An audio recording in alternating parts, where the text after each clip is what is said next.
detective thrill me. Thanks for joining us. Happy Halloween or post-Halloween for everyone.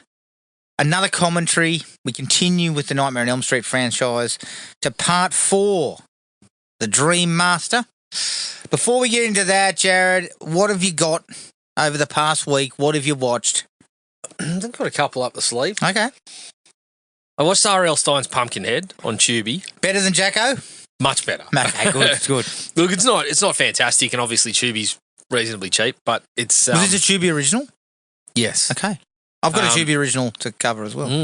They actually got a little bit out of it. The director managed to get a couple of decent little bits of work out of the Pumpkinhead scenario. I mean, it's basically just a Goosebumps book. Like, you see the R.L. Stine stuff, you know what you're getting. But it was reasonably well done. It was a bit of gateway sort of stuff. Okay. Of the season. So, yeah, that wasn't too bad. Good one. I took on another Tubi original from the same director called Takeout. Takeout. Which is the one that's set in a fast food joint. Mm-hmm. When 3 of the employees believe that a serial killer that's currently on the loose is in the restaurant.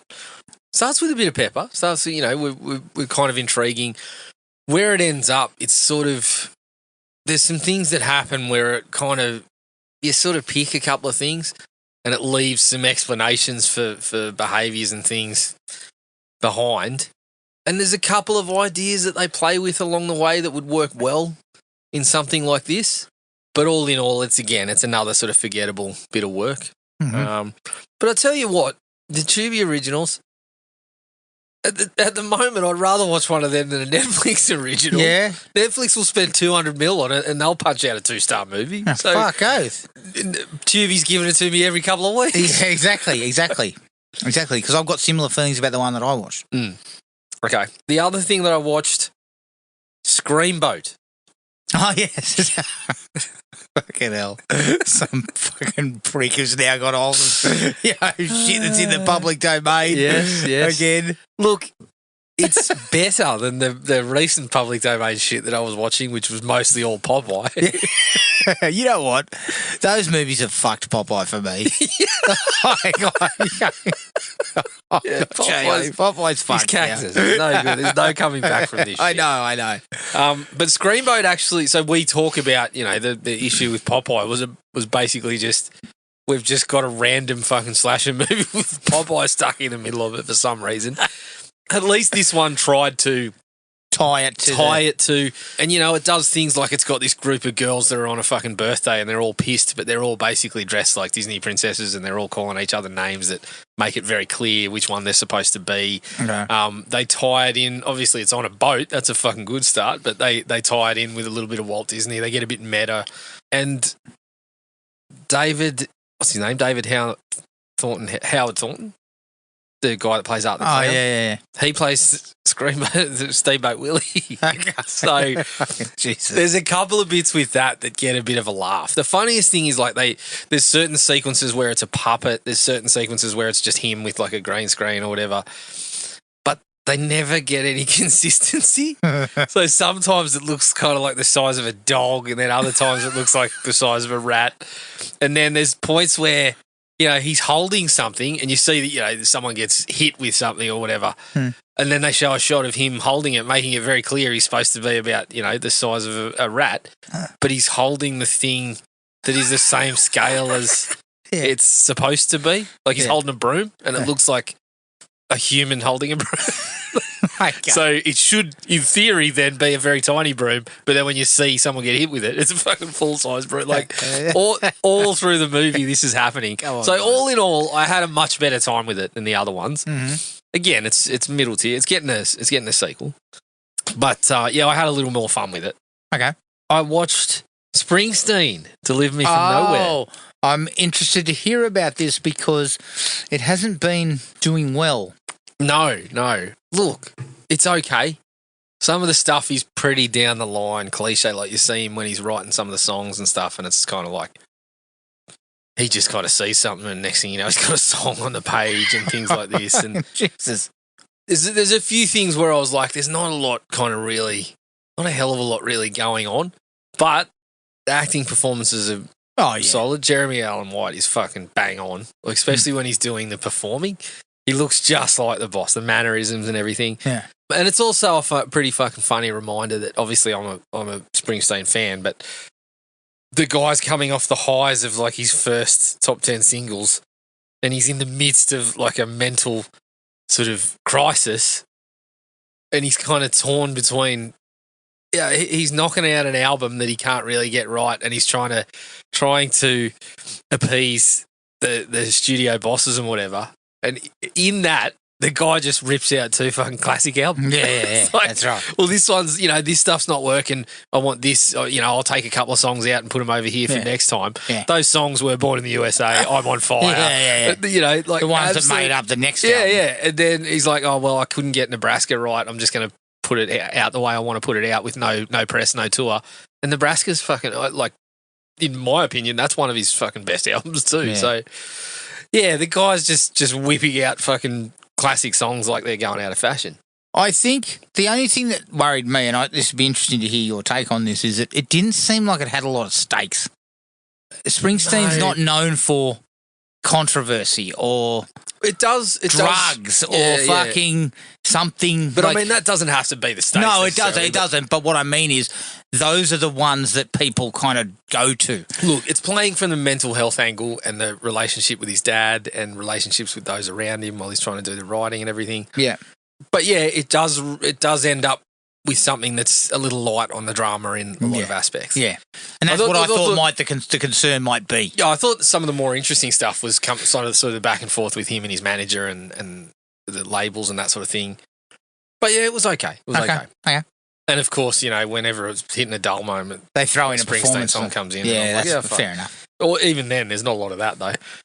Interesting one here. You might fucking wonder why I decided to watch this, but the Cannonball Run. Oh, I love this movie.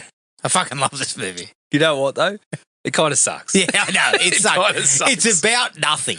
No, the race isn't even. They don't even care. The fucking race. But you do get a few laughs through the way. That fucking doctor kept making me laugh. Get one of these. Yeah, the doctor was injecting himself. This. He keeps wiping his fucking nose every time. Yeah. Go on.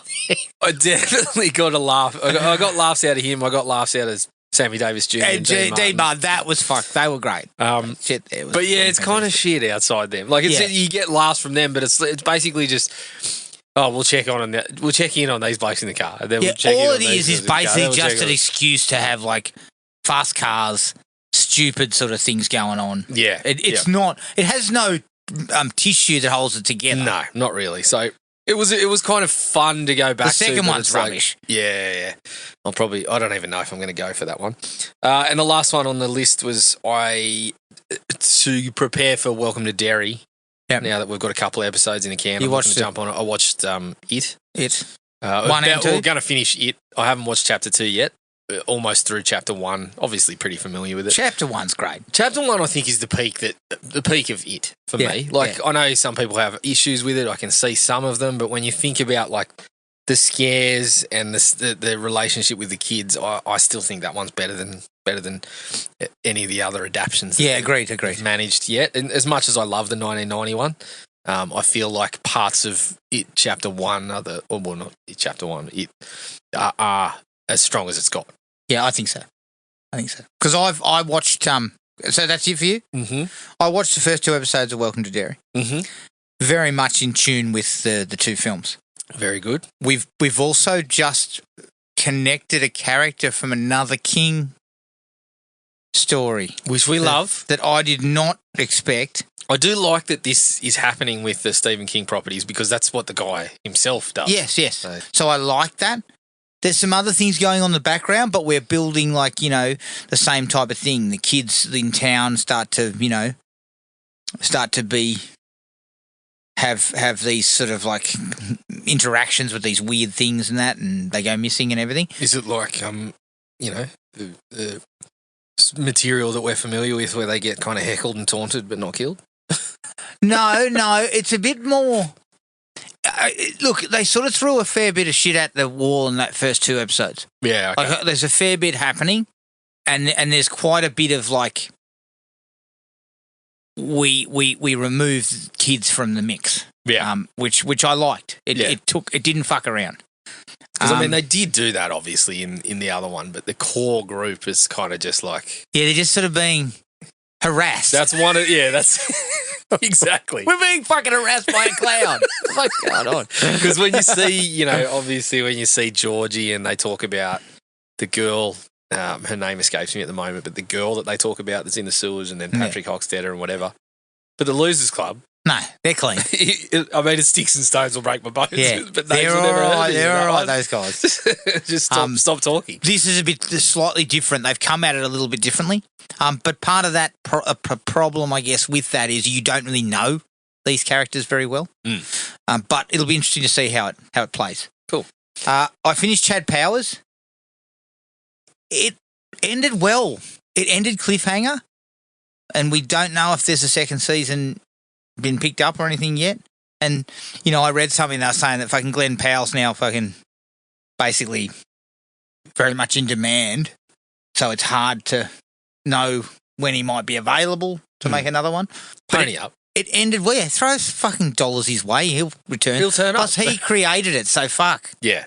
Get him back.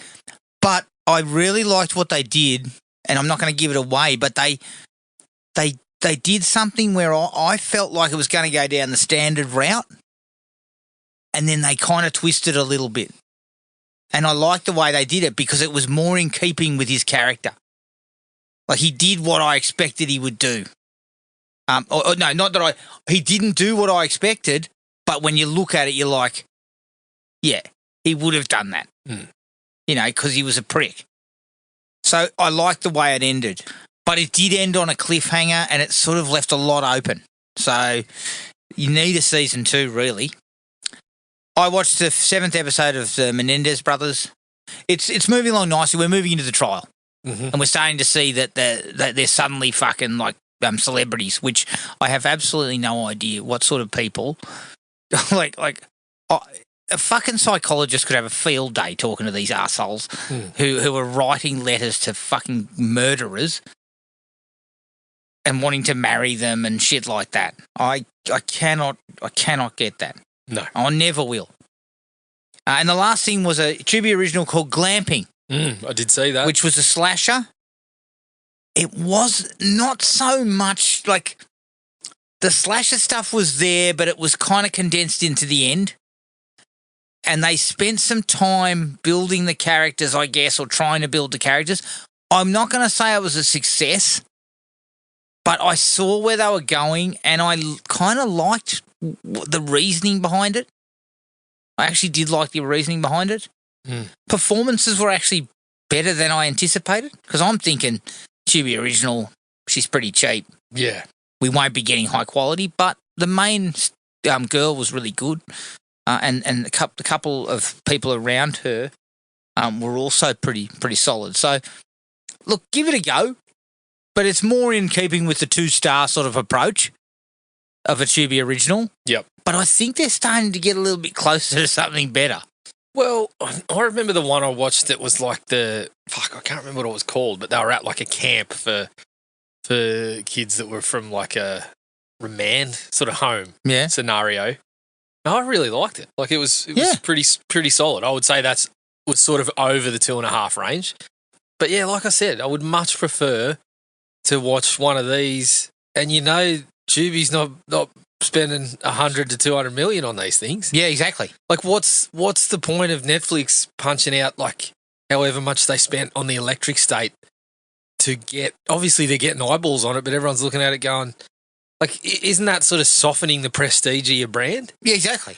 Whereas Tubi, it's already soft. It's pretty fucking soft as is. Well, yeah.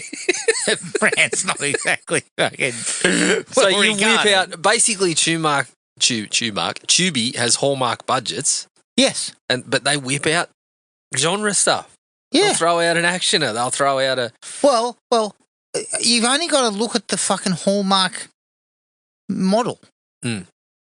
These pricks are fucking rolling in cash, right? They're making low-budget romance films, right? Yeah, yeah. But that stuff is fucking everywhere. I feel like Tubi's somewhere in the middle. Like it's slightly above that where Yeah. it's not just It's not just there's not making- so much of it. You're like, Yeah. I've got fucking 25 Christmas movies in front of me that look exactly the same. Correct. They're not quite there, but what they're doing is they're modelling similar on. You don't pay through the fucking nose for Yeah, it's anything. cheap. You're making stuff, but your genre people will turn up to watch it. And I suspect Takeout was made in South Africa because, like I saw, Why? well, they were all American accents and it was set in America. But then I had a quick look at the IMDb on the cast list, and everyone was a South African. So I'm theorising that that's perhaps where I've taken shot. a guess, and I think they're fucking South Africans. All right. Yeah. Okay. Let's get quickly. This is very quick before we get into Nightmare on Elm Street 4. They dropped a supposed teaser trailer for Scream 7, which was fucking 2.5 minutes long. Yep. Which doesn't seem like a teaser to me. Not a teaser, fellas. Seems like a full blown trailer. That's like a James Cameron teaser. Yeah, exactly. It's directed by Kevin Williamson. I don't know if it's written by him. I haven't. I think he was on the writing credits, but there are other people involved. Okay. I'll check that out while you Okay. give me your thoughts. Up or down wise, I'm kind of like in the middle. There wasn't enough stuff in there that to give much away. I think that it looked okay. Like what you saw of Ghostface and everything, it looked it looked sort of slick and kind of well delivered. Mm-hmm. Similar to 5 and 6. But my biggest concern, and I'm glad they brought back Sydney. I think we need to put an end to the Sydney storyline, and if this is it, I think that would be, it'd be a good way to go out. One more film centered around her. I'm more concerned about Kevin Williamson. Yeah, because the guys who directed the last two and the writing team were different. No, so James Vanderbilt and Guy Busick, who were involved in the writing of the last two, are still credited as writers. Okay. So maybe we're getting a similar script. Williamson is credited as characters by. Okay. From a directorial standpoint, Williamson is not a known quantity. No. He does not have a large number of directorial credits, which people would say, well, he created the franchise. It doesn't matter. This is about directorial ability. And I don't know whether that's something he's good at. The two directors who'd done it previously, they only had a couple of credits under their belt, but they were young and fresh, and they did a good job with those two films. So I'm disappointed they're not actually on board for this one. So that's my biggest concern. Yeah. I think I'm pretty much in line. Like I thought it looked okay. Like the visuals looked fine. Yeah, standard. It's just so hard to tell what's actually going to be going on, and it's always going to be coming down to reveals and the story that we have to get there, obviously. And I agree. I thought the last two were pretty solid. I know some people seem to really hate Scream 6, but I thought that was all right. So yeah, I enjoyed Scream 6. I thought 5 and 6 both had some really good things about them. So, look, I'm excited that Sydney's back. Maybe I'm in the minority, but I'm excited to find out what Matthew Lillard's involvement is. Well, that'll be interesting because it's, Yeah. It's another one of these scenarios where, look, Scream's probably tops the list of my favourite movies, but these things aren't sacred. We can fucking mix around with them a little bit, have a go at it. Obviously, sometimes it works, sometimes it doesn't. Looking at Scream 3. I was looking at I was looking at the bloody doesn't disgusting Halloween rankings the other day, and things like Halloween Ends and Halloween Resurrection and all. Like, but it's all right to have a go at fucking have a go at taking a swing and bringing a character back or doing something like that. Yeah. So I'm kind of excited about that. I have exactly the same reservation, like the changes that went on and the time period that it left them. It felt like perhaps they might have had to rush certain things because directors were changing late and that sort of thing. Williamson's is Teaching Mrs. Tingle the only thing he directed? I think so, other than a few episodes of Dawson's Creek. Yeah. So, yeah, I've got the same reservations, but I'm also, I'm being the optimist on this one. Yeah, I'm optimistic. I'm excited that he's back on board and he's able to look at what the other guys have said about, current horror movies and stuff, and is now able to say, all right, well, yeah, we'll come back around to me and see what I've got to say about it. Agreed. I just look at, as you now say, there was a bit of a time crunch, and I think when there's a time crunch and you're shifting directors, you need a fucking sure hand. But not only directors, but the screenwriters.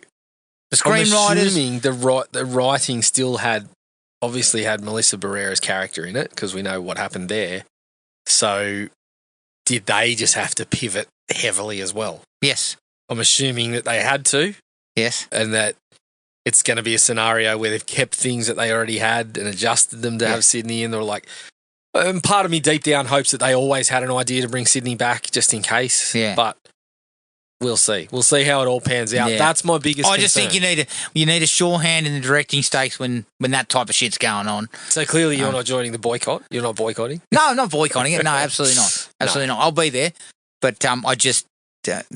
Williamson doesn't have a resume that says to me, when a movie's fucking pivoting left and right, you need someone who knows how to get hold of the fucking rudder and go, we're gonna steady this thing. The flip side to that, I guess, is he has been involved in things forever now.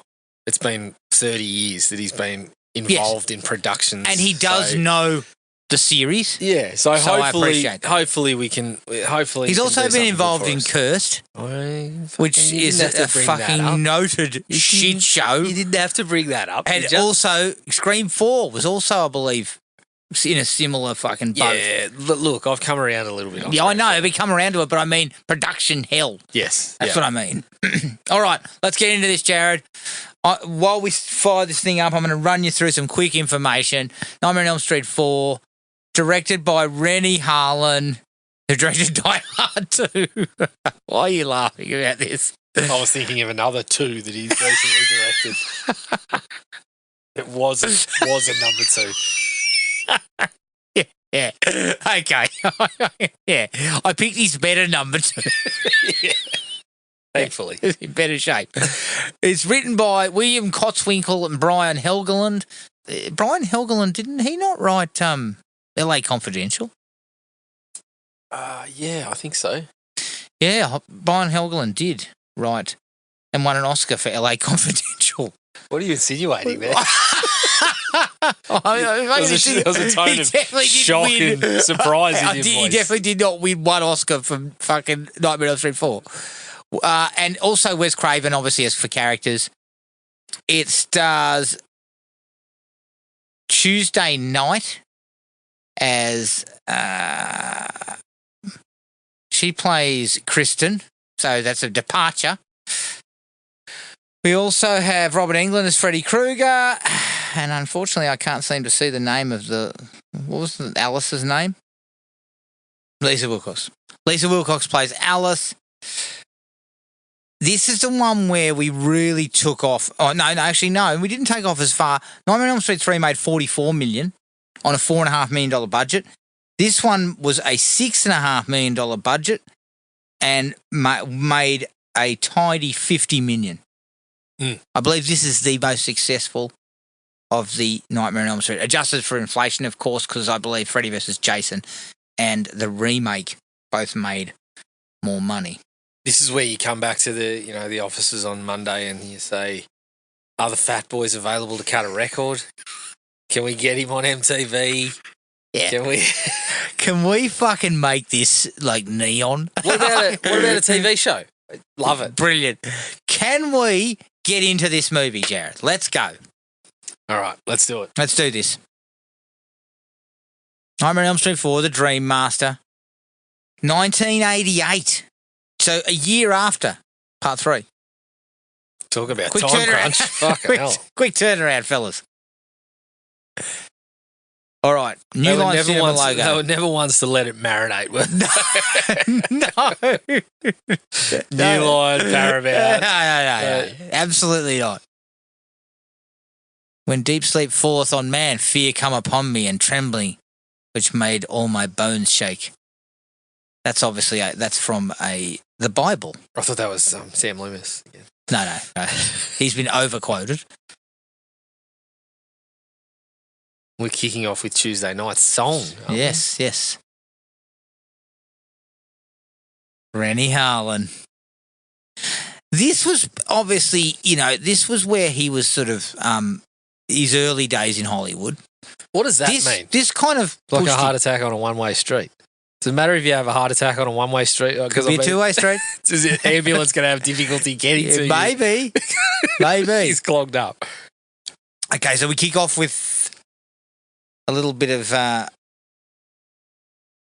is this some drawing? Yes, some drawing of probably the Freddy house, I'm going to assume. We seem to be using the Die Hard font on the... Yes. on the right. Reddy brought that back to the production. Yeah. This was pre. Before. This was pre-Die Hard. That's right. So maybe... It's interesting how Rennie got that job. Because he was a genre director. Prison, this... that was all he'd made, I think. Was Fort Fairlane? From what I hear, it was harassing Hollywood execs like Pennywise harassed the Losers Club until they gave him a gig. Yeah, that's right. He was sleeping on people's he was rocking up to the office and hanging around all day and stuff. I mean, you can't knock the guy's efforts. No. Now, the first thing I'm going to say, Jared, straight out of the gate, this looks much more saturated in light than the third film. Yes. It's immediately apparent. It's not shot in that manner that the third one was, where it was kind of Freddy was in shadow a bit more and yeah.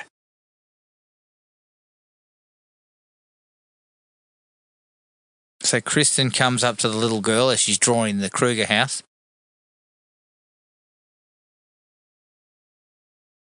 Nobody lives here. It's a fucking piece of shit. It's derelict. Look at it. No one's there. Yeah, she's drawn Freddy in the window. And then there's a storm immediately. This is a little bit better. We've jacked up the rain and the lightning and stuff like that. Screaming Mad George. Always interesting when that name pops up. Screaming Mad George. Well, he's the one who's going to be a little bit loose, a little bit out there. He's the one who had that guy's fucking face coming out of that dude's arsehole in society. He was. Which is exactly what you want. That's exactly what I wanted in my Elm Street movies. I didn't want it in the society movie, if I remember correctly. I was like, what the fuck's happening here? Okay, so we're in a dream. Kristen goes into the house.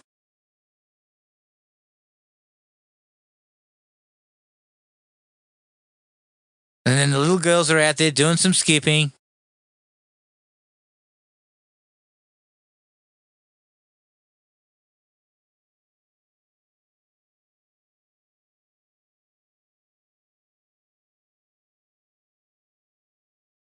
So the bike falls down the stairs. She tries to leave, and she basically, when she walks through the door, she turns back into the house, essentially. So it's basically mirrored. Not a house you want to be, stuck in. No, you don't.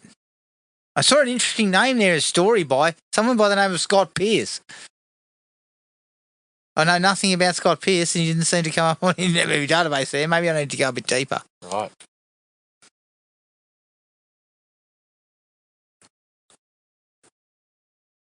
Oh, dear. That was rubbish. Don't like that? Yeah, no. I was about to say I enjoyed that. No.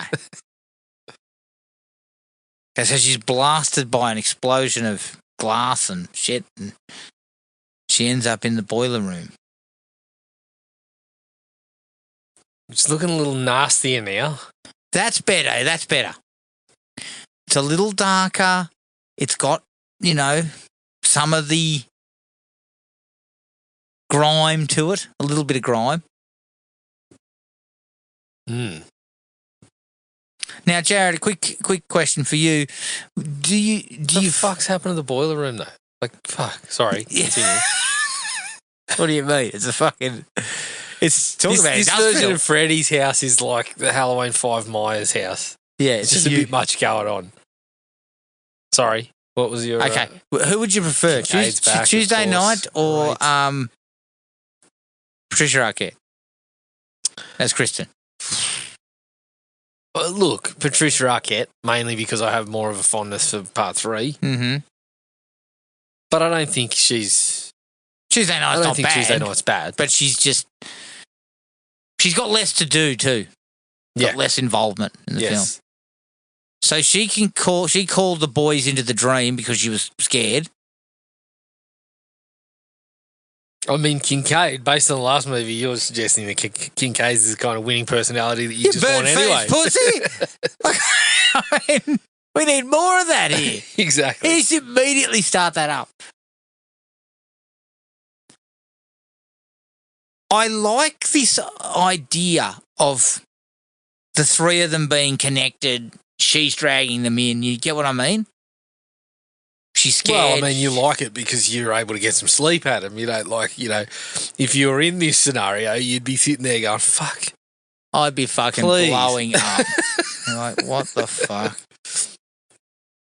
No, but you're right. It does start with that extension of... I do like It's this. like they have mastered a little bit of the whole Dream Warriors kind of scenario to the point where they're able to...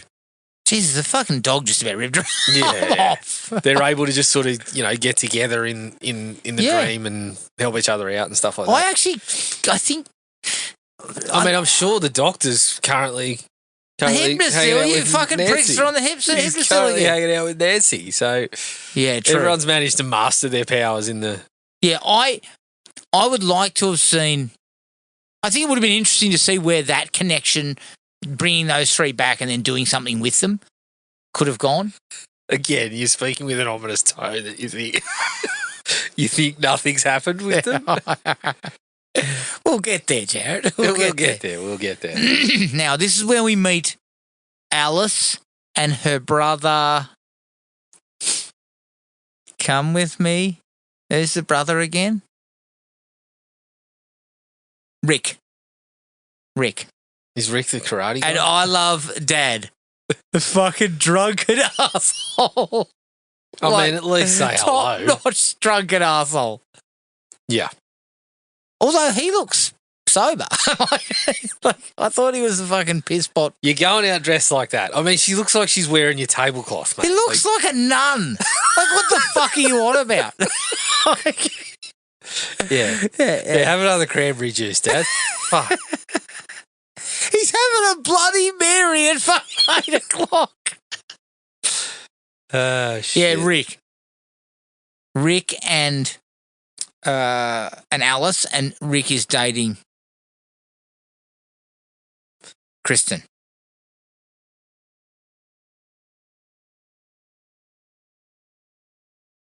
You're a fan of Rick? Not really. I like Rick's style. No, Rick's all right. Rick's all right. Now we get school. What's happening with her hair? Fuck. Oh, fuck. Oh, What's I her- thought it was John Bon Jovi for a minute, but you got to walk out. Oh, Dad Jordan. Look at Dad Jordan, man. He's won Major League hunk at him. Oh, yeah. It's a fucking Major League hug. He's a Major League hunk with a facial expression that fucking barely changes. Yeah. He's like, I know. So what's the name of the bodybuilding girl? We missed it. Her? Yeah. It's not Debbie, is it? No. It might be. Let's get to that. And Velma just rolls in. Yeah, Velma rolls in on a scooter that looks like it's about to fucking explode. It's got the amount of fucking shit coming out of it. I mean, that's not roadworthy. It's not healthy for you to be riding this fucking thing. I'm pretty sure you're gassing yourself. Even in the fresh air, you're getting gases. you're in there gassed that out. don't need to be in there. Oh, hey, baby, you're sucking on the wrong nozzle. Jesus Christ. Oh, my God.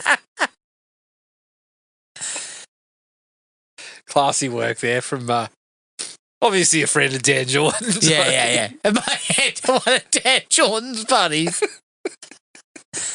Hey, man, you're sucking on the wrong nozzle. Come on. Yeah. Jordan's next to him going, good one, mate. Good one. Yeah. He walks past and you see DJ go, 5-5 at it.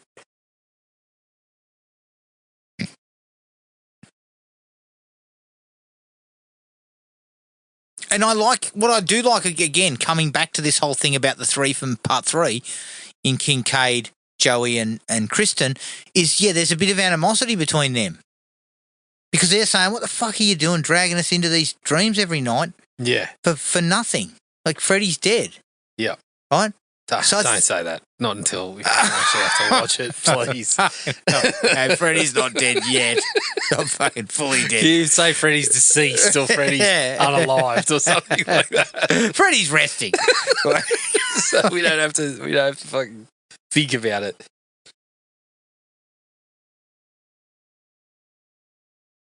Kincaid does not like Rick.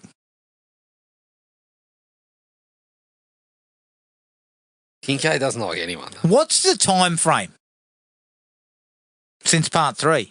Because they're now totally fucking... What? I don't like that, Jared. The 4 cuts across the fucking... Yeah, it's fluorescent. Looks fucking ridiculous.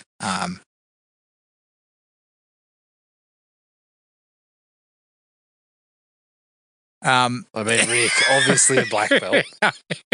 Yeah. No question. I've got questions, Jack. Well, he's a black belt in bullshit, but that's about it. I think. Yeah. I mean, this is not karate. I love the montage, though. This is what I like about the montage, Jared. There's just fucking random shots of him going like this. Double fucking split kick in the air. Yeah. And then, that's clearly not him from the back doing the nunchuck work. His dad. Speaking of gassed up. Yeah. Dad's had a fucking skinful and just rocked up. Look, I mean, he fucking comes in the driveway and all you hear is... Dad has got a fucking brown paper sack with a bottle in it. Yeah. Yes, he's heavily into it. Look, the thing that makes me laugh about this is Dad does not look like the guy who can be holding the type of job where he needs to dress like he's dressed. Yeah. If he's as deep into it as he appears to be. Let's eat. What are we eating? Scotch. Yeah. Scotch for dinner. We're eating fucking... we're eating fucking alcohol. 10-hour workday. Trying to think a little more. Well, I mean, I'm fucking 16. I think he actually meant to say try to drink a little more. And then she kind of throws the fucking meal in his face and says, you're drinking your life away, you sack of shit. And then it comes back to it's just a fucking daydream. Mm. So Alice is daydreaming. Rick just casually kind of throwing a couple of kicks around. Yeah, in the Rick should be fucking waddling over there and going, and doing this sort of shot. Yeah. Listen here, Dad. You say that again and you'll be out of here on the end of a knuckle, mate. Yeah. I'm going to fucking tag you. So what is the time frame? Because they're now well adjusted and no longer in a psych ward. Look, I don't know the actual time frame on this one. It seems to be like a year. I believe, looking at the research that's come out of the Unger Institute, usually it's somewhere between 3 and 6 months that you're cured, I think. Yes.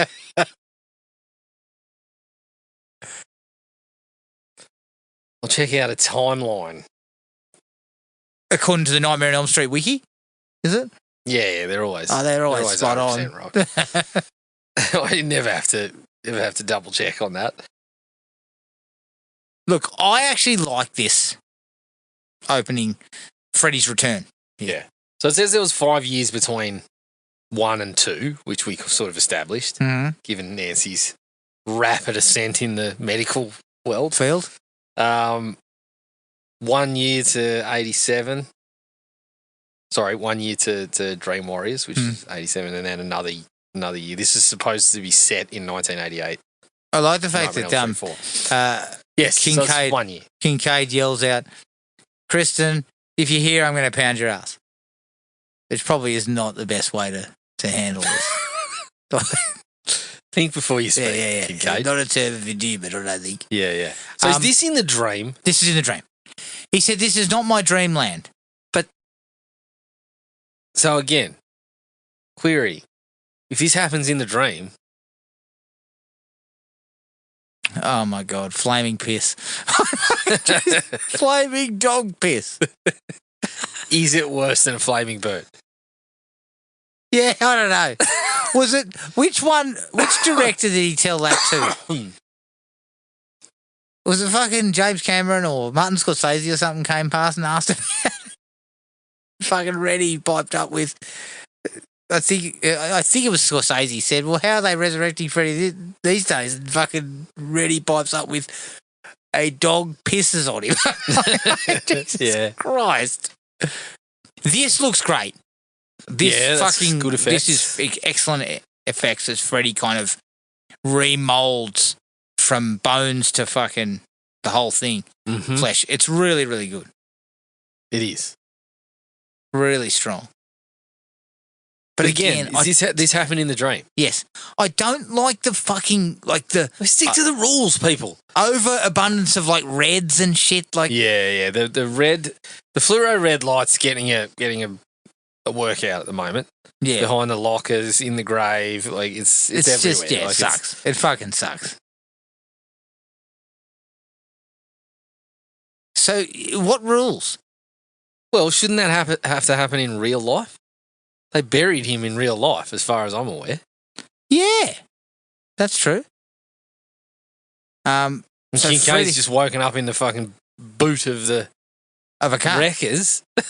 Freddy's back. He's resurrected. Reasons unknown. Why is he resurrected, Jared? How? Well, the dog piss, okay, I get that, but it would have had to be a dog pissing on him in the real world, not the dream world. That's what I'd have thought, anyway. Yeah, but is the flaming dog piss... have you been feeding your dog fucking... The dog got into the fucking explosive bird seed. Exactly, that's what I'm trying to say. Got into the fucking cheap dog? He got into the cheap dog biscuits and started fucking urinating fire. Is that what we're You put a fucking cherry bomb up his ass, didn't you? Didn't you? Yeah. You strapped a cherry bomb to his bladder. Look, this is where we probably, I don't like things like this. What? Sorry to say. I fucking hate it when I see Freddy wandering around going like this. Yeah. Looking around corners and fucking, chesting up and stuff. I find that fucking stupid. But I do like this sequence. I don't know why. We got the greens. We've got fluoro colours everywhere. Blew half the budget on fucking fluoro light bulbs for the look of it. And look, if Rennie is good at one thing, it's this kind of shit. The set piece, stuff exploding everywhere. He's got a knack for that. Yeah.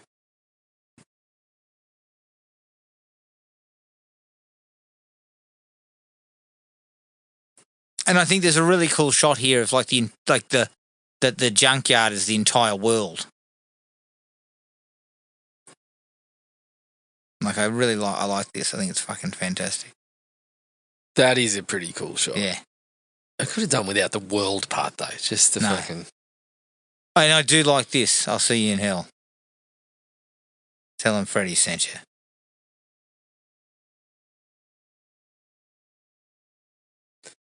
Yeah, not a bad sequence overall, but I do. And Freddy looks good again. He does. But I This is where England starts mugging it, though. Yeah, I have questions. I do have questions over the resurrecting him in the dream. That's hanging with me. Yeah.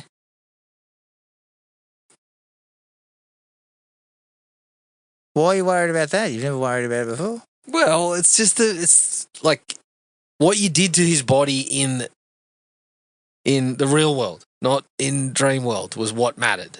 Yeah. Correct? Yeah, okay. So if a dog if a dog found the wreckers and pissed on it, okay, I'm fine. Or at least dug it up. Yeah, or something. You know. What it should have been is those two guys that started Friday 5. They're fucking wandering around a wrecker's yard. They're like, oh, yeah. Okay. I'm fucking digging All right, this maybe guy. the dream is fine. Let's leave it there. We don't need to change anything about that. MTV. It's 1988.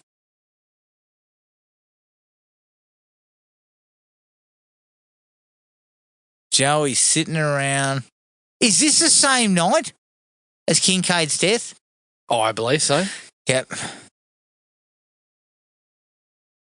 Let me consult the wiki timelines at it. When I get up for a couple of hours, I'm watching MTV. Fucking MTV. This is an alright sequence. I mean, Joey's got a waterbed for starters.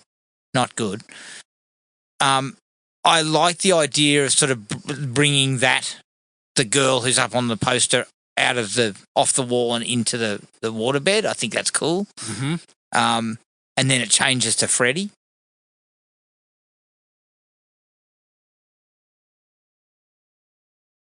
But it's not like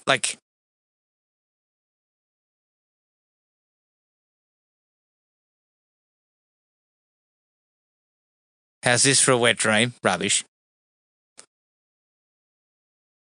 Yeah, the quips are coming thick and fast. Yeah, they're coming thick and Freddy. fast, and they're not that cool. And he looks like the effects shouldn't be covered in water. They don't look as good.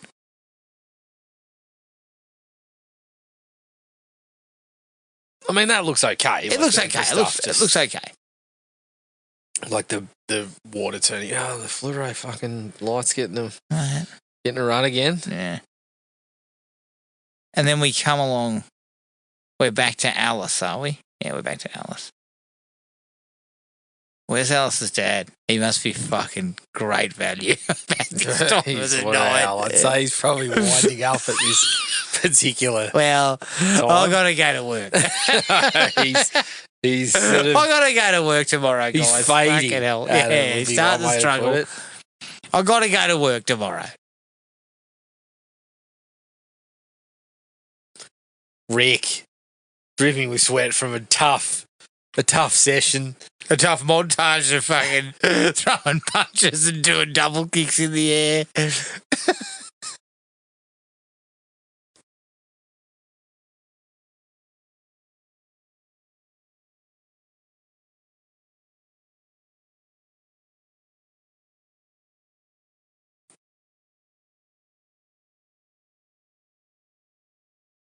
But does it like so?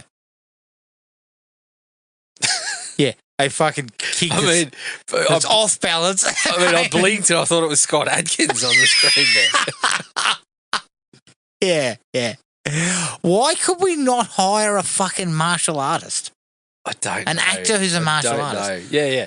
I mean, you're still looking to hire the cheap. You know. Yeah. We're still paying scale, but when you're doing the casting, you add one more question that says, "Have you done martial arts? Do you have martial arts experience? Do you Yes, I have do. a black belt? I have a black belt in anything but karate. Bushido? Like Yeah. anything. We'll take anything. Yeah, I don't have a black belt, but I've honed my body into a fucking a weapon. Yeah. What happens if you get that comment? I don't have any formal training, but I can move things with my mind and stuff like that. Finding him in the I always thought the whole thing with Freddy stuff was they look like suicide. Yeah. These guys That one doesn't. That one's questionable. Well, where'd they find He's Kincaid? drowned himself in the fucking Well, Kincaid's waterbed. in his bed. Kincaid just... Yeah, but he's been stabbed in the heart, hasn't he? Yeah. No, but I think his is a heart attack. Again, we're stretching the rules a little. Yeah. Have you seen Mixing Joey? them up a little.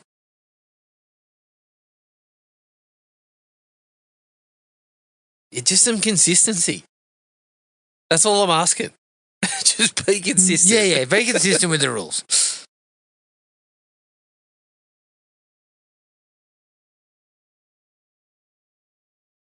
Oh, God. You're dreaming about your dad too. You fucking... God. Daytime's bad enough. Imagine that. Imagine dreaming about that fucking dipshit and then having to deal with him on a fucking regular basis. Oh, God. Good Lord. Oh, my God.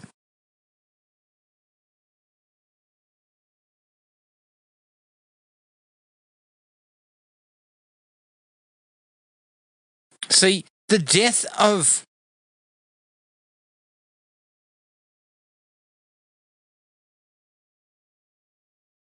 The death of Kincaid and Joey just kind of, I don't know, takes a little bit of the... A little bit of wind out of the sails? A little bit, yes. I don't know if they should have done it together. Like one after the other. Yeah, I mean... I'm sorry. Oh my God. Robert. Who the fuck told Robert Englund to do this? Like, Reddy would have been like, yeah, no, it's no problem, Robert. You look perfectly fine as a woman. No one would know. Holy shit, he looks like a fucking idiot. We're gonna put a bit of we're gonna really pull the wool over the eyes of the audience. No. Yeah. People are gonna be like, that guy, the fucking nurse looks like a dude.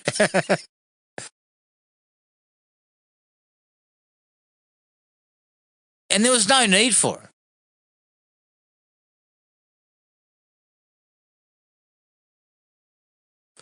They're probably not.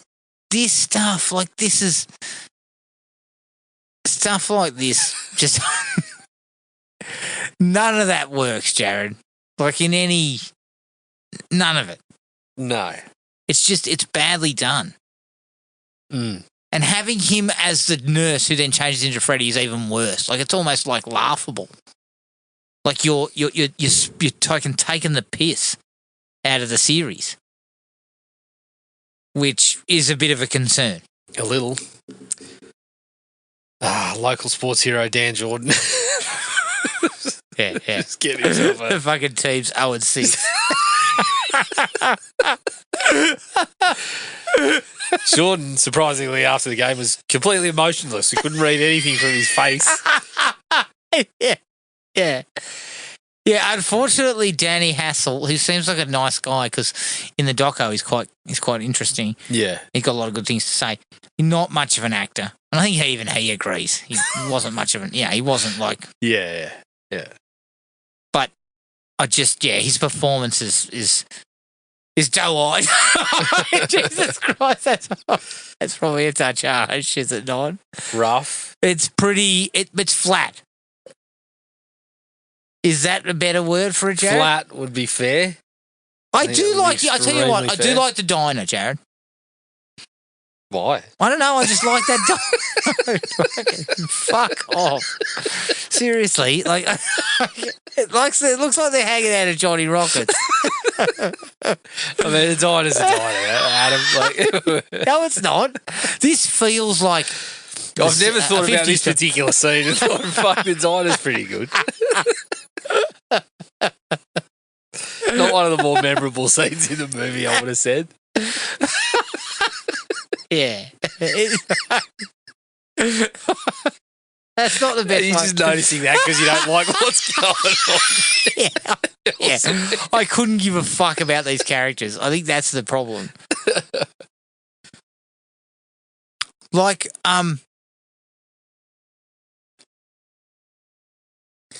Kincaid and Joey died last night. Hey, Rick, hey. Hey, Rick. Hey, Rick, so Dan Jordan's just come here. And then Dan Jordan fucking gets involved. This is the local karate superstar, Rick. Don't know your last name. And then they look at each other and go, neither of us have got any fucking sporting talent.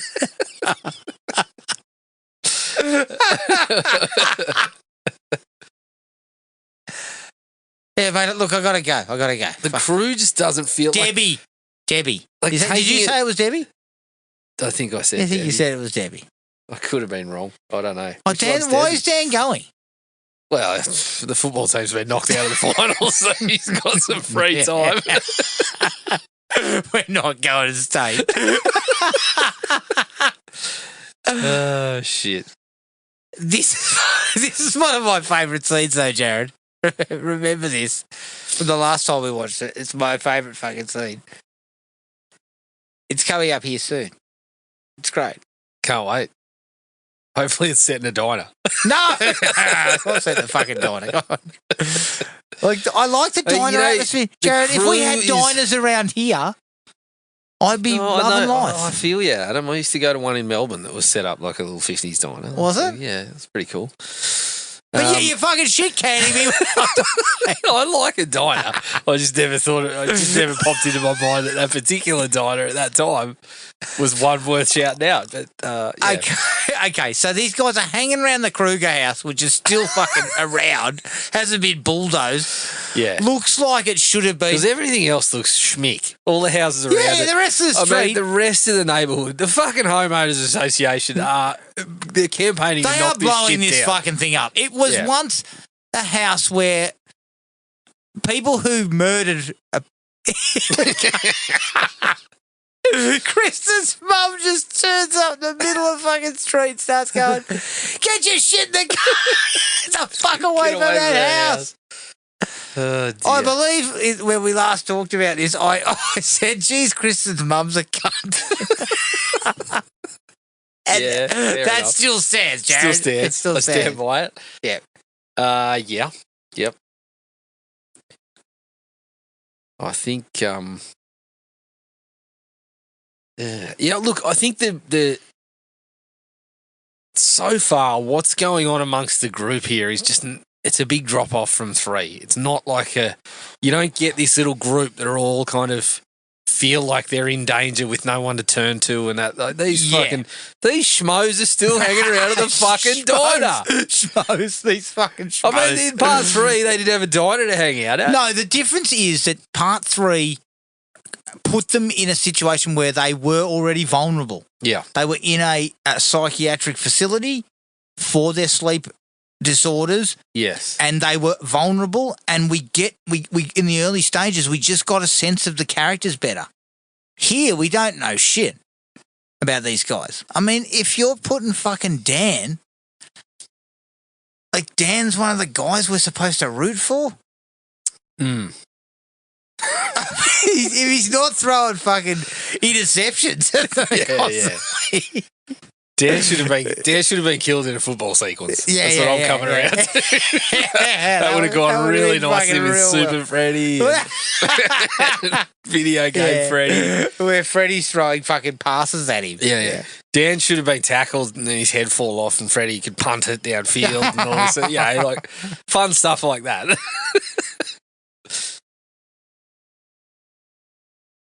How long into the film before the 3 of them are gone? It's about half an hour, I think. Yeah, and it's a bit of a like I know they're trying to set up they're trying to set up Alice to sort of take that role, but it's a little jarring because it feels like this first half hour is just, okay, well, let's fucking get rid of them and then we'll move on to something different. Well, here's a question I think that should be answered. What's the point of replacing Kristen with Alice? Good question. There's no conceivable reason why Alice is a better candidate. Yes, I believe, you're throwing in this Dream Master angle, but couldn't Kristen have been the Dream Master? Well, it would have been more of a natural progression, right? Because as we said, at the start of this movie, they look like they're fucking understanding what to do a little more. They're fucking joining together in the dreams and stuff like that. So, yeah, there's that. I feel like you go one way or the other. Yeah. Agreed. And I don't think And Alice doesn't make as a strong enough impression.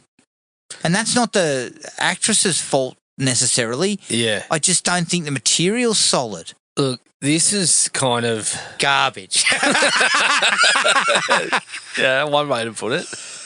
This is kind of where this is where we know Freddy's never going back to what he was. Yeah. This is From where this point when Freddy's on the beach. and it's in full daylight, and then there's this kind of like this Jaws fucking This spoof. is a silly idea. This was a silly idea. Yeah, who came up with this? Do you think it was Rennie? Because this is where it goes from like, what are our creative ways to kill someone? This is a fucking comedy sketch. Yeah. Saturday Night Live would have done this. Like, do you know what I mean? Like this. Yeah. And it's all in daylight, and it's just drenched in colour, and Freddy's wearing fucking sunglasses and making stupid quips, and like,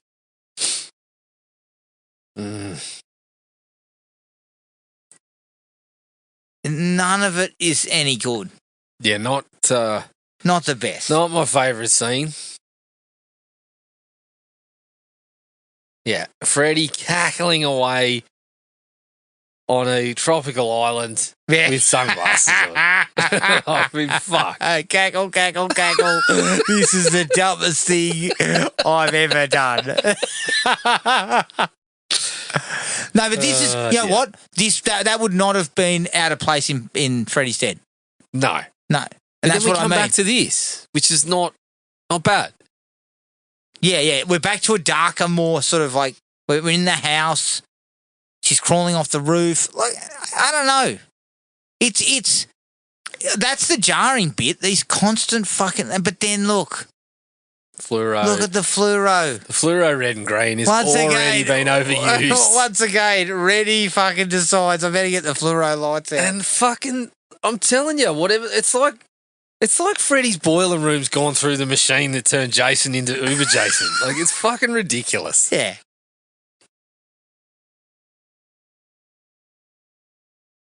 We beat So you again, before. so we're just going over ideas here that, okay, we were working together against you, now we're going to fucking kill you off and move to the next thing. It just doesn't. So And when you the couldn't get idea- the actor back, Who, Trisha Arquette? yeah. Like, why push so hard to include that and kill her off? Like, why don't you just leave the characters? This is the thing. Bring fucking, just use Kincaid and Joey. Yeah. I don't know. I don't know. Fresh meat. Is that the reason why? Okay, so they want he needs new kids. Yeah, something like that. But Something like that. I don't know. Fuck. Why are you asking me for? Something like that. I'm, But I you're think that's better what off it is. consulting wikis than you are me. Yeah, but that. But you know, the one thing, the thing about the Alice character that I did like in the beginning is they're bringing in that idea of The souls. yeah, that does look pretty cool. They're bringing in that idea of I like where she very briefly mentions that like dreams are almost What? a fucking. Why is Freddy there going like this? Like, fuck, Robert, like, stop. Stop that shit. That Yeah, mugging got fucking real, it aged quick. yeah. But, No, I think. Look, I like the fact that she came out with this idea of like yeah, she said that my was fucking life is hell thanks to my Yeah. dad, basically. my dad So is a dreams are like the sanctuary. my dad is a piece of shit. Yeah. Put up with him regularly. But she kind of comes out with this idea of like dreams being like her sanctuary. So Yeah. we're starting this idea of like, okay, well, she's kind of they're setting her up to be, as you said, the dream master. She's got the fucking control over it.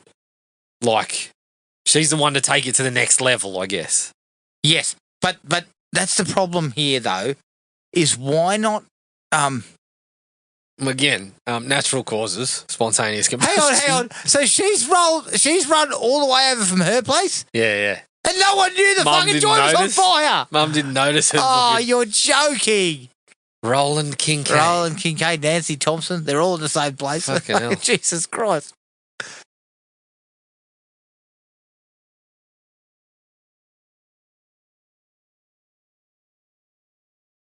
Yeah, I look. My thing is why not? Kristen had to give her powers to Alice. Yeah. Alice didn't have any powers. So why? What's the point of that? I don't even know why I mentioned it. Okay. Shut up next time. I just fucking keep to myself. Yeah. It's going to be one-sided commentary for the rest of the run. Well, I'm just fucking. I'm chopping it up, Jared. I'm just chopping it up. Like, it doesn't make sense. Well, I just put it out. I threw the pitch. You fucking whacked it. I hit that shit. That's fucking out of the fence. No, but like that setting her up initially, they say that kind of once, but it's maybe they should have played Alice as the lead from the get-go and had her coming to sort of just encounter Kristen at school and stuff like that. I got another idea. Because we already knew Kristen had the. If you wanted to go down the route, she had the touch. You got the touch. You got the power. No, I could smell the smoke. Well, her mum couldn't. Yeah, smell the smoke. Christ, Mum was. Do you reckon Mum? I reckon Mum's a rummy as well. They're all fucking. All the adults. Pissheads. If you're an adult, you live on Elm Street. You are drinking. You are sozzled. Yeah, pretty much on the regular. Yeah, no. The other way to do it, Jared, would have been that Kristen calls for help, and Alice appears. Yeah, because it's the first time it's ever happened, but she's been dragged into it, just like Kristen dragged Nancy in part 3. Yeah. That's how we pass the torch. Whereas they do it in this really weird kind of silly way of like, she does turn up. Well, I guess that does happen, doesn't it? But why? Yeah. She wasn't a dream warrior. She didn't have powers. Like, it just, Kristen gives her the powers. It just. Also, the other thing is, by now we're getting really far away from. I mean, I can't draw a connection between these guys and the. Here we go. We're fucking. Velma's a fucking an electrical engineer at like 16. Yes. Yeah, we're getting really far away from these kids being attached to the fucking crew that burnt Freddy alive, and yeah. So we're sort of we're drawing further and further away from that too. Hang on. Alice's dad was definitely involved. Oh, fuck. Of course. Him and Lieutenant Thompson. He was singing Sweet Caroline by the time Johnny Saxon put the idea on the table. Why don't we head over there and burn this one? He's in the background going, Mum, Mum. Yeah. No, Saxon went over, stood in front of everyone and said, how about we go and burn Kruger up? Fucking Alice's dad is in. Yeah, and they were like, straight away. All right, perfect. We're all in, right. But I don't think he ever made it to the scene because, again, that was the time of the evening where he tends to fade. So his hand was up. Yeah. I love it. But then when they left, he was kind of. He says, I love the idea, but I won't be there. I love the idea, but I'm about to fucking fall asleep on the bar. Until the next verse comes in. Yeah. He occasionally those effects are shambolic. Don't do that. Leave it out. Shit. No, there's a worse effect here in a second. Yeah. So we're in class. I mean, just for context, people, we're in class, and oh god, I can't even remember this girl's name. We were calling her Velma. Calling her Velma. But the girl who with the glasses is on the bike and that, she's a smart girl. She is being attacked by her desk. And this bit here, why is that happening, Jared? Why is there fucking turns into Tetsuo the Iron Man for a minute or two there. Why is the fucking Daleks coming out of there? Sheila? Sheila. Is it Sheila? Yeah, Sheila. Yeah, I don't know. And you know what? I also hate the floor there. Oh, They make it look like it's kind of the warped, like, funhouse mirror. That's Freddy's Dead stuff there. Yeah. But no, so it would seem, it's Nightmare on Elm Street 4.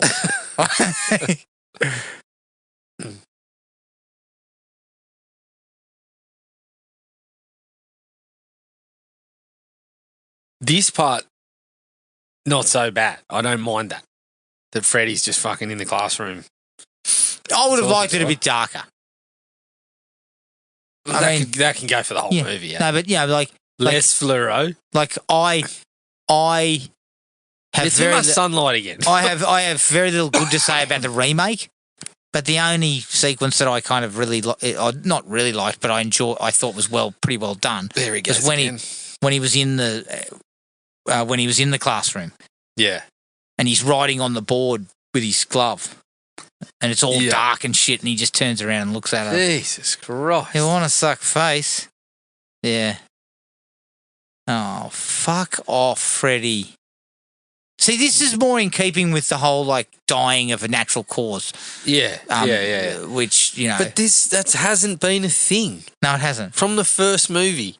Well, I guess Tina's fucking on the roof. Glenn... Glenn was watching stick movies at night, and so he got turned into like muck. Correct. like that. Correct. That tracks well. But in the first one, they explained them all away. Yeah. But Freddy did them all. Like Freddy hung How did they explain Rod. away Glenn? Freddy. Well, that shit happens occasionally. People, what the fuck are we doing? Bringing a corpse out in front of the entire school. That's Crystal Lake sort of work, yeah? Well, Elm Street 1. Elm Street 1, of course, yeah. They had didn't they have people wandering through the house in one of them? No, look, I think...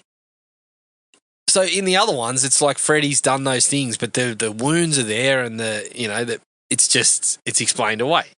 Yeah. Well, Rod Lane killed Tina. Yes. Rod hung himself. Glenn exploded. We'll come back to Glenn. We'll circle back to that one. Yeah, Glenn's... After a forensic investigation. The coroner has written it down as unknown. Yes. Yeah.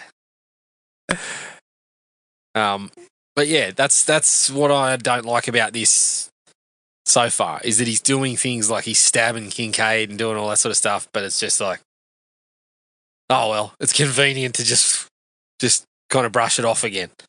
Yeah. Consistency, people. It's not too much to ask. Yeah. We lost it here. What is that thing? It's a bug, isn't it? That not a very discreet one. No, but it's a bug zapper or something? No. Isn't it? I thought it was a fucking... What, you stick it on your car? That type of bug? I don't know, Adam. It doesn't look like it. She used it on Freddy at one point. Okay. Yeah, back to the diner. Brilliant. Which I believe is called the Crave Inn. Yes.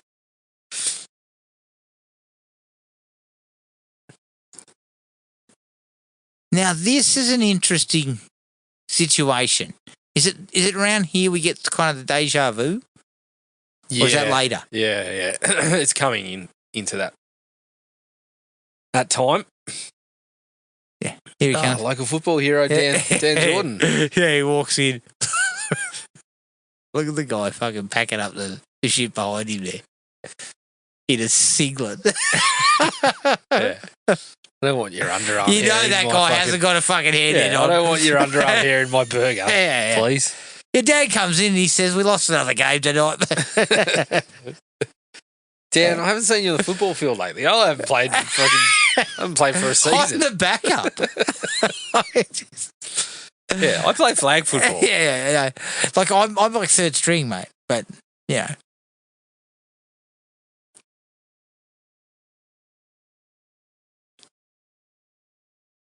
Why is this Fred? Yeah, all of a sudden, why is he after you?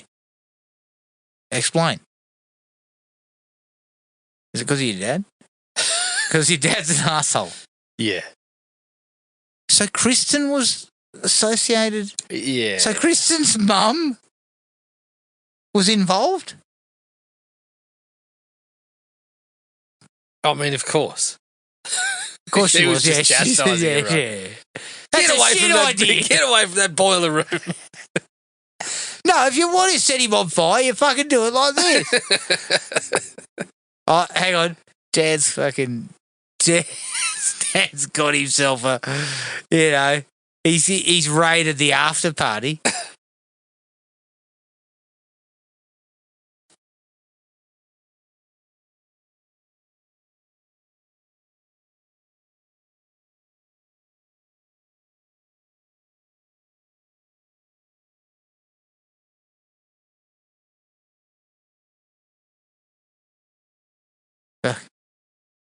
God, what a dick.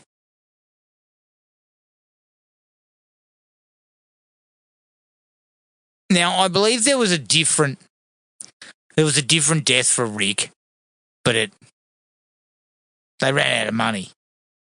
So they devised. I shouldn't laugh at that. So they devised what they come up with very soon, which is not the coach. No, that's fucking Snyder. Come on, a bit of tact. Ask nicely. There's Robert Shea here, not in leather. He's in normal kit. Part 4.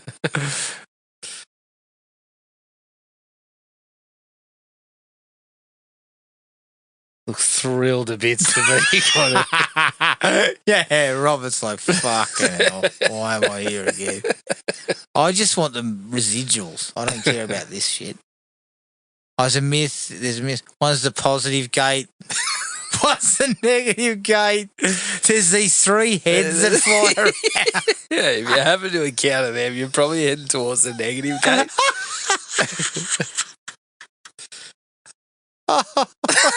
Oh, wait. Yeah, that's going to be the best fucking 90 minutes we've sat through in a while. Like, I do like this kind of stuff where he's on the shitter and then, I like the fact that Rick's on the shitter. The only thing you've liked so far is the diner and Rick being in the shitter. Yeah. Okay, it's not kicking goals so far. Really. But no, I like that. It's kind of weird. Yeah. It's weird. Yep. Rick, make me laugh. I just don't like the style. Pulls his pants down. I don't like the style of this shit. Yeah, how can we make it look grungy? We'll fucking we'll dirty up the walls and get a bit of graffiti on there. Like, fuck, come on. In fact, I think it would be better if it was really sterile. Like the fucking the inside of the elevator was just like black or something like that, or white or something like a really interesting look. It's just over the top. Yeah. Now, too much. I know things were supposed to be different, like the floor of the elevator was supposed to break away and all this sort of shit. Now we come out into the fucking dojo. Oh, for God's sake. We had no money. So this is what we've come up with. So this is the pivot. And then we've got an invisible Freddy. And the cackling Freddy, he's invisible. A true warrior needs no eyes. Well, this is pretty much the beginning of the end for the fucking dream sequences and deaths, isn't it? I mean, there's still decent ones to come after this. This is where it's just like anything goes from this point on. This particular scene? Like, anytime you put an idea out there, you say to Bob Shea, well, fucking Rennie did the fucking dojo. This is bullshit. So, and Rob goes, like, I understand. Fuck, okay. No. Super Freddy, tick. I think, yes. Can you trace back the beginning of the end for Freddy to this sequence? Is that what you're saying? Well, I traced it back to the exploding bird. I think I said this. That's when things started to jump the shark a little bit. But no, like in terms of the dream sequences and like the scares kind of being sucked out of him and turning. Actually, no, I basically said it. It was the beach scene. But Yeah. this is more in keeping with that. We're getting well and truly away from, the people being walked through the fucking through the institution by their veins and stuff like that. It's a long way away from that. Yeah, like some of the ones in even 2. Like 1, 2, and 3 all had deaths that were like. Fuck, Dan Jordan looks pretty cut up today. That's right. He's wearing fucking jeans, Jared. He's wearing jeans. Remember I told you when we covered this film, you don't go to Dad a fucking... doesn't know where he is. You do not go to a funeral in jeans. Yeah, no, that's correct. Like it's a not on. Yeah. Non-negotiables. Sorry, you were saying? Even in 2? Okay. Even, well, two had less, but at least 2 had some darker, like the deaths and stuff were darker, kind of the way they were shot. 2 also kind of went away from that. Yeah. But it was still a dark sort of tale. Yep. Freddy was just a puppet master in the background, kind of puppeting Jesse, right? Yeah. It didn't have a lot of great kills or anything too, because it didn't do that. It brought Freddy into the real world when there was a lot of kills. That's where all the kills came from. But 3 then takes it into the whole idea of some real kind of gnarly things. And they were well done. They're still placed in a context where Freddy comes and makes it pretty scary. Yeah. But this is where we lost that. Yeah. And it went on for the next 3 movies like this. Fucking hell. Something like that. Should we blame Rennie? Oh, Rennie's got a big hand in it, I think. This fucking bright style that he's running with. Dan, jeans. Jeans, what the fuck? Well, at least they're black jeans. He's like, maybe no one will fucking notice. Hell. He looks like bloody Jagger. Jagger's just come off stage. I've got a funeral to go to. Good Lord. Yeah. See, these guys aren't even dreaming of him. Yeah, look, you spent hours working out, but Rick was a black belt. Look what happened to him. Yeah, he got his ass whipped. You know what, though? Do you notice that none of these people were dreaming about Freddy? Yeah. None of them. Dan's not dreaming about Freddy. Not dreaming, but we don't know Dan. We don't know Debbie. We don't know... Debbie. Debbie's not dreaming about Freddy. Fucking Sheila wasn't. Know them. We don't know them. Rick wasn't. So is the idea that Alice is bringing them into the dreams for Freddy? Something like that. Just a hint of an explanation. This was written by a fucking Oscar winner. Yeah, a hint of explanation solves this. Yeah. Just a couple of lines somewhere that clarify that. After each death, Dan's worked it out. He hasn't worked out the playbook. Yeah. But he's worked out. He's figured out Freddy Krueger, but he hasn't. Doesn't know how to run. Doesn't know what to do when they're blitzing. In Madden, I used to blitz all fucking day long. Jesus. I didn't know any other fucking defensive formations. I just blitzed every time. Yeah, she's taking a piece from each character. So what? We've got a Bug Zapper, we've got Danny LaRusso's headband. Hell, that's the nunchuckers, which are now being used by a dude with a wig on. Guys, for fuck's sake. There are women who can do this. You do realise that. Like, fuck me. Yeah. Look at this.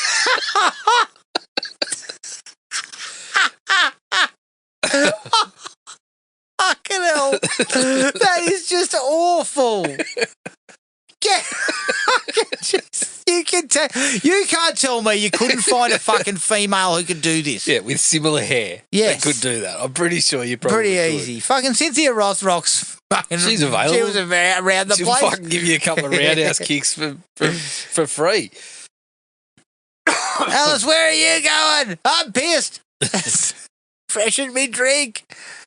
No, you're not. He charges over the door, and she thinks he's gonna tell her that she can't leave, and he goes, "I need you to freshen my drink for me." I'd be like, yeah, look, let's Let's see if you can keep this up for more than about 2 minutes.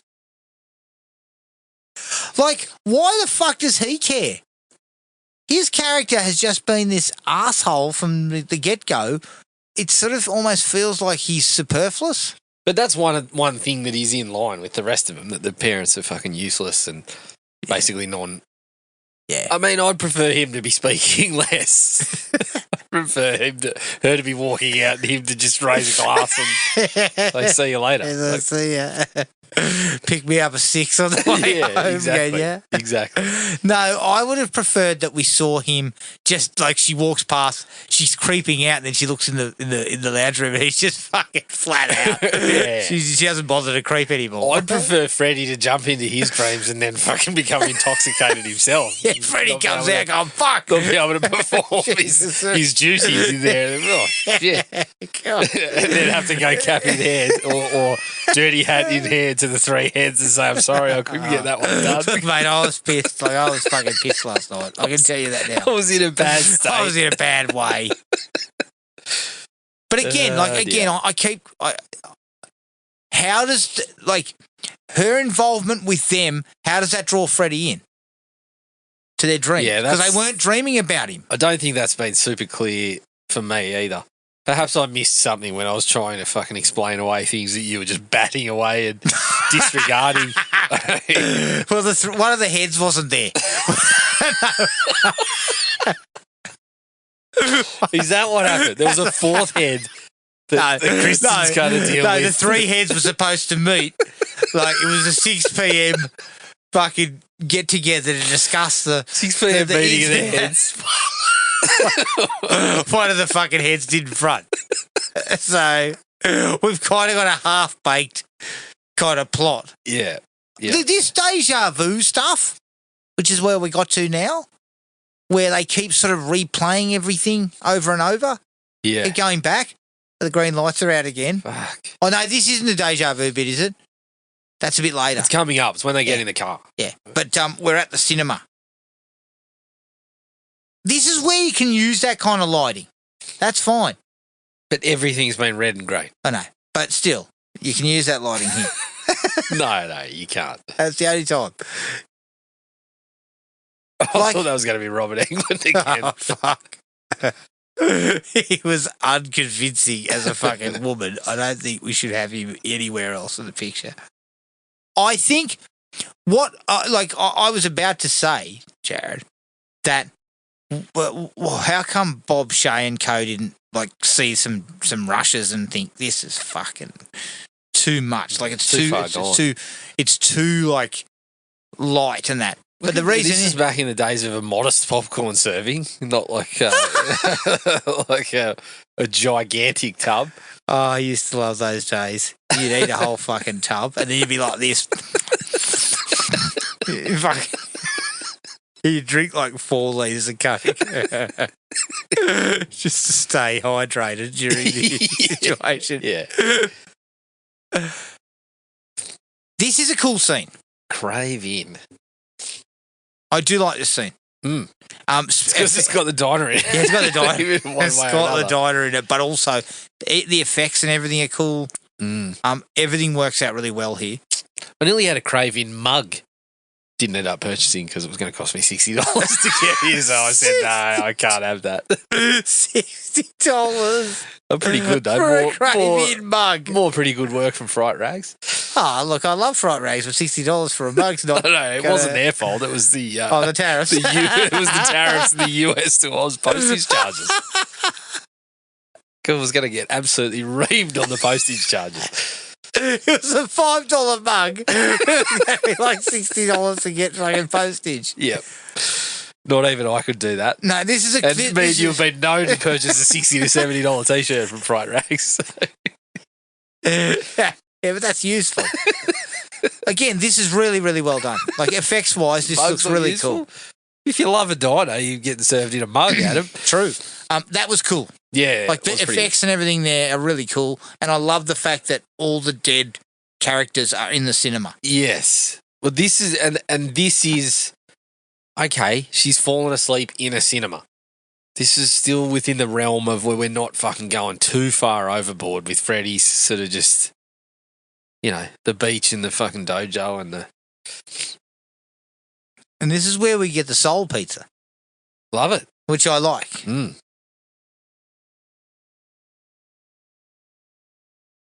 The diner looks like it's the fucking bloke in the singlet hasn't been cleaning up. No. He got fired. He got fired after he found because he's in the cakes in the cake fridge. Yeah, they couldn't work out if it was a hair, a pube, or a fucking underarm hair. So they said, "Look, we have to let you go."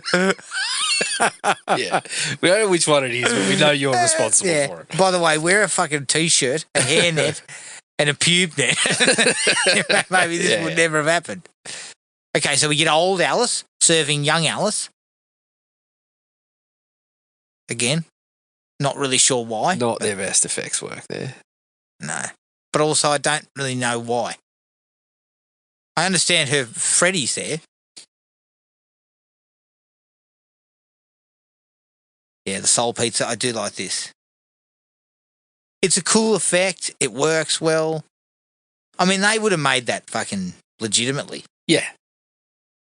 Which is cool. Oh, Rick. Oh, my God. That doesn't look quite so good. Ugh. Robert, clean your teeth. Ugh.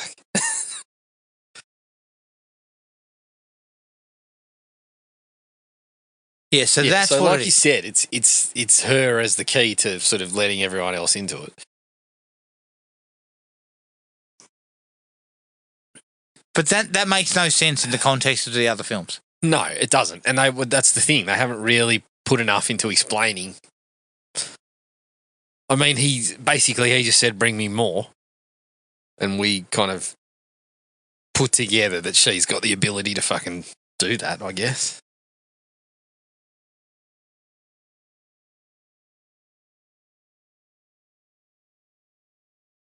I do. Look, this one is kind of weird. It is a little weird. Here we go. This is a deja vu scene. Fun fact, one of the few Freddy kills that's also got an action figure. Oh, yeah, you've got that, though. I do have that one. Oh, God. What was the one when Freddy's dead? Power Glove. Was it Power Glove? Yeah. Oh, there's plenty of Freddys. I got Freddy with the power glove, Freddy with the bloody shirt open with the faces in it. Like, lots of different ones of them, but the actual deaths. The deaths and stuff, there's not a whole lot of them. Freddy in the scrubs. Nice one. That's an interesting shot there. Where Freddy's face sort of appears in the side of the weight that's on the bar. Yeah, the deja vus. But what was the point of the deja vu? Like, what was where was that coming from?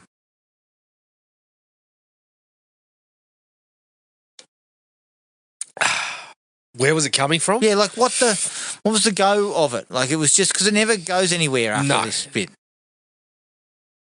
It does not.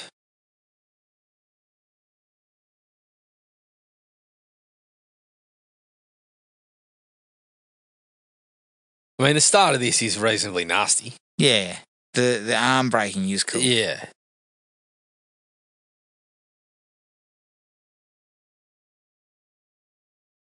Oh, ow. That is nasty. Ow.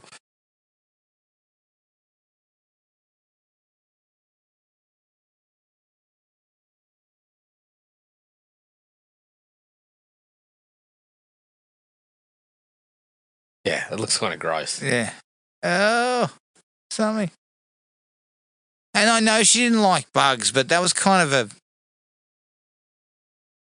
it was sort of throwaway stuff.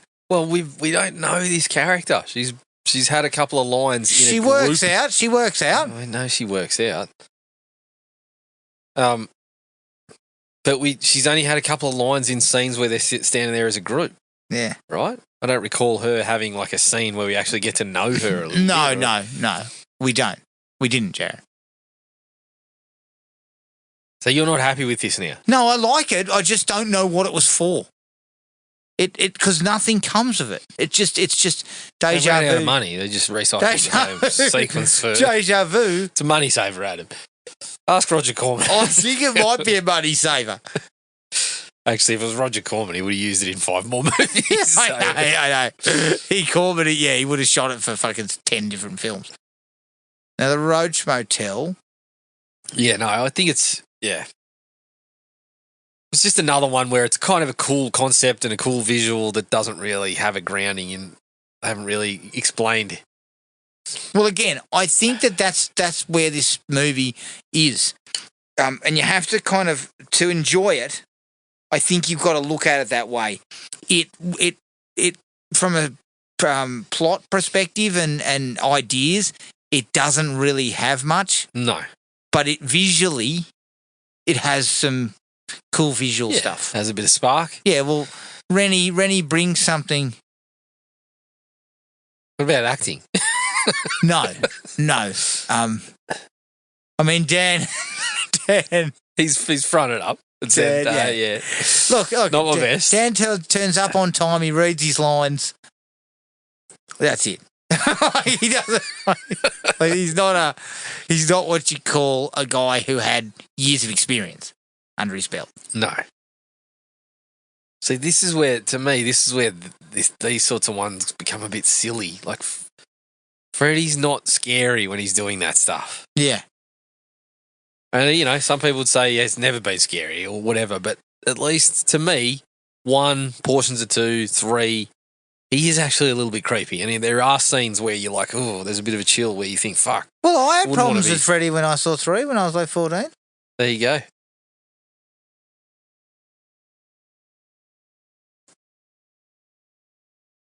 That's cool. Yeah. Fucking not bad. The truck just getting obliterated by nothing in front of it. Oh, it looks great. I mean, obviously, come back and it's a tree. Does she leave him there? I can't actually remember.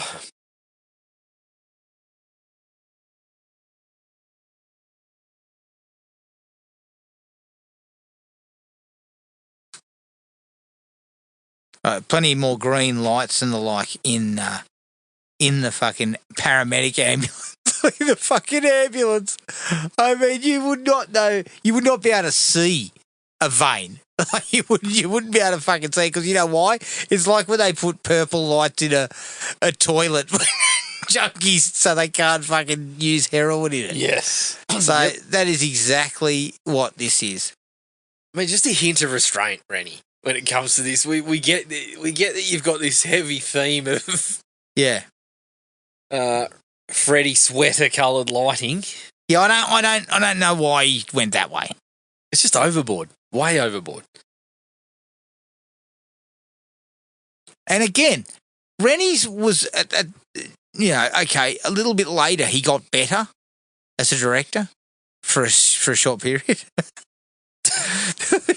There was a short period where Rennie was quite deft at certain things. But I think that Dad's managed to get himself to the hospital without that was why the truck was wrapped around the tree. That was fucking Dad's parking spot. I think so. He's off his nana again on the piss. So she took Dad's car. It's parked up on the fucking... parked sideways up on the curb. And there's a half a dozen empty bottles in the fucking seat, the footwell of the passenger seat. Yeah, you look in the back seat, you think Joe Hallenbach's going to come crawling out from underneath. Yeah, Hallenbach's fucking sleeping in the passenger seat with a fucking dead rat on him. Oh, How are you? Shit. What am I doing here? This isn't my car. It's not even Dad driving. We're still knocking over trash cans. I know. The neighbours are looking out going, oh, yeah, he's home. Yeah, He's just arrived home. She's picked up his powers. Yeah. His drinking powers. See, you hit the nail on the head. We don't care for Dan. No. And it's not, look, we Neither have is the football laughed, coach. we have had a bit of a laugh at the actor, but it's not really his fault. Yeah, because he's got nothing to do. No Barely gas. any of them do. Barely any of them do. No gas. You're Even- about to go under a fucking exploratory surgery to stop Yeah. bleeding internally. It's the three carryovers from the original movie, and then it's Alice. Everyone else is just window dressing. Yeah. Oh, they're just fodder. Yeah. For Freddy. Which, you know, is a little bit kind of like, I understand that's how these sort of movies work, sort of slashes like this. But Yeah, but the best ones have time to give you someone. Even the people that are in them briefly. this is the thing, Jared. I would like to see what screen time, the number of minutes Freddy's on screen in this, in comparison You to think 3. it's kicked up a bit? Yep. It's gone up. Because Freddy was super popular by this stage. 3 had made him super popular. And so he went from being like a background player or a player who's kind of in the shadows to being a more upfront character. Yes, definitely. Plus, they were selling merch and shit, weren't they? Yeah. And he was on MTV. $60 mugs if He you're was interested. He was fucking VJing on MTV, Yes. you know. So it just sort of, the overextension of Freddy in the film hurts the other characters.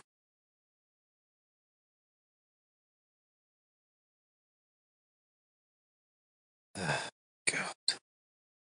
Oh my God. Freddy cackling. That's what we get in the soundtrack here. Freddy cackling.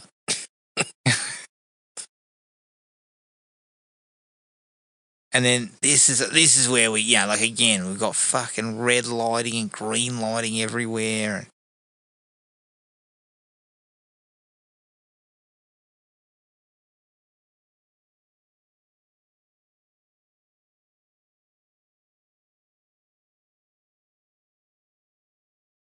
Yeah, it's so overdone.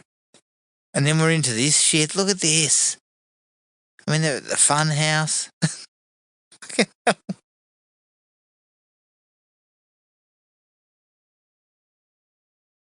This is the first one where Robert Englund is listed at the top of the credits. So his name comes first. And I'm not against that because he is obviously the star of this film or these films. But it also points to the fact that Freddy is now being positioned as the front facing part of the franchise. It's just we're putting Freddy out there. We're just constantly putting him out there. Dan's hemorrhaging. It's too late. He's fucked. He's finished.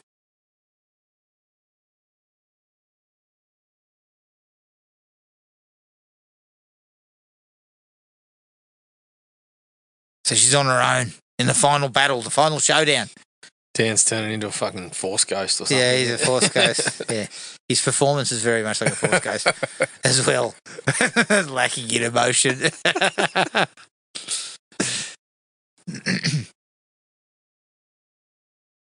And we bring these sorts of things back, but they don't have the same punch. Yes. The kids skipping and the nursery rhyme. Correct. They just don't have the punch that they had even in 3. We've got fucking flashing lights, we've got wind machines. Fucking hell. He looks like he's just coming out of that club in fucking Bad Boys. Club hell. I fucking had a laugh at you mentioning the diner. For some reason, I used to really dig the church as a set of this. I don't know so much now, but Of course course you shouldn't have. Look at it. Looks fucking ridiculous. What I like is Alice can actually get a kick up high. Well, you know, she spent a bit of time with Rick, Yeah, with teaching Rick. her how to really flex the muscles. This is how you get your hammies sort of limbered up, ready to sort of. What you do launch is yell like this. Ah, yeah. And you put it up about maybe thigh height. Maybe that's what Dan was wearing at the funeral. He was in a pair of fucking Chucky Norris action jeans, ready. Yeah. He was ready to throw down. See, the other problem with this is, I mean, we're beating Freddy up. Yeah. I mean, I understand when Jason was doing it, that was different. Yeah. You know, Jason was unkillable as well, so they were both just fucking throwing down. But this stuff is just bullshit. When we're doing the fucking crane. What the fuck's next? What's next? Honestly. We're sizing up, we're dancing around each other. Around, we're throwing down. You know, she feels like she's whooped his ass, then suddenly he leaps up behind her. Does he? Yeah, he comes up behind her, I think. Yeah, I'm with you. I don't think the What, you think the church is good? The church is rubbish. like it is. But only because of its fucking the way it's lit and stuff. Like Rennie just could not do anything in halves, could he? No. He couldn't tone it down. Not for this one. No, he just seemed to be. It was just all or nothing.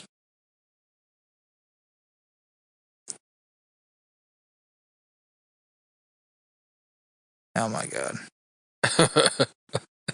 I love that Freddy kind of sees it and there's a hint of, oh shit. She's got a spiked fucking thing on her. Oh my God. See, this stuff is bullshit. Like, what the fuck is all this? Like the bug zapper. Although it doesn't kill him, does it? No, it doesn't. Just punches a hole through the bloke.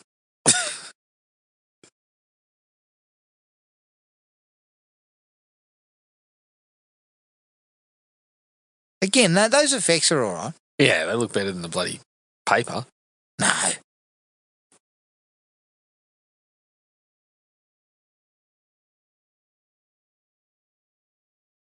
I mean, Freddy's talking shit there, but his dialogue through most of the movie should have been more in line with that stuff than Is he crapping eternal? on about. He is eternal, isn't he? Well, fuck, he may as well be. We thought we'd wrapped him up, but he's come back from the dead in a dream, mind you. Look, I do like the fact that the way to kill him comes back to the nursery rhyme, but it's a part of the nursery rhyme we've never heard. Well, that's the problem, Adam. Is that we've just freshly added that. Yeah, look, I've just written this part. We've just written this part fresh, ready to be deployed against Freddy at a moment's notice. I like all this stuff, like going through him, you know, in his mind, I think, is it? Fucking hell. But all the people and shit inside it, I think that's cool. And I do like this stuff. This is a fantastic. But again, event. nothing of this has been set up through the movie. No, we've just whipped this together here. That's the problem cool, with it. But this sequence is this looks is really fucking cool. awesome. It does. All the little hands bursting out and the people pushing out of his fucking chest and stuff. Yeah.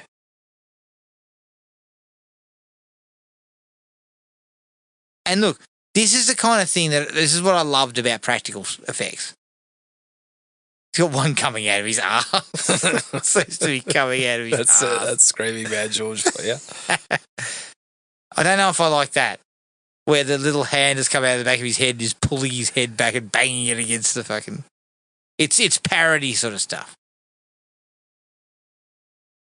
Yeah, that looks awesome, but then they actually had a full fucking sized body where the people are coming out of it. Like they actually had one made. It looks fucking awesome.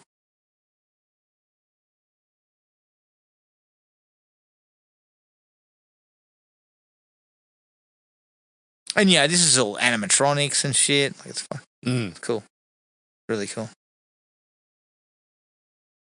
Yeah, you're right. None of this has been set up. So it's just this random fucking thing that happens.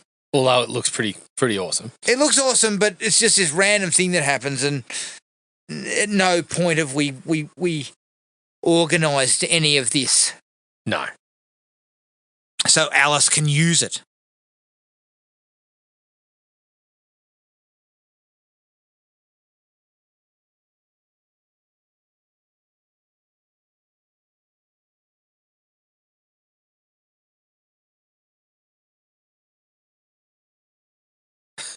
Rest in hell. Freddy. Just a husk. It's a steaming husk, too. He's actually fucking steaming. But do we need to bury him again? Oh, because I feel like if you just leave him in the church, someone's going to find him and accidentally piss on him, and then we're back. We're back for a sequel. Yeah. Those same two dudes from Friday 5. They come busting into the church going, fucking, give us a look at the main man. I better piss on this. And next thing you know, Freddy comes back. I feel like that's exactly what's. He's just waiting for it to happen if you leave him there. Well, that's how five happens, doesn't it? The baby gets born and then it charges into the church and it. Holy shit. It doesn't urinate on him, but like. No. Lucky Dan survived. Yeah. Lucky she's got herself a cardboard cutout as a boyfriend. Because that's the last thing, that's the first thing you need when you're fighting Freddy Krueger. He's wearing the same jeans he wore to fucking for the funeral. Wash your clothes, scumbag. Fucking hell. Ridiculous. Oh, shit. That's rubbish. Like, that bit there where, using the wishing, flicking the coin into the fountain and you see him there, it looks ludicrous. Such a silly ending. Tell us what you really think. Look, no, you're right. We're at the halfway point of the series, and just as the credits begin to roll, I think it's fair to say that I think this is the worst of the first 4. How would you feel?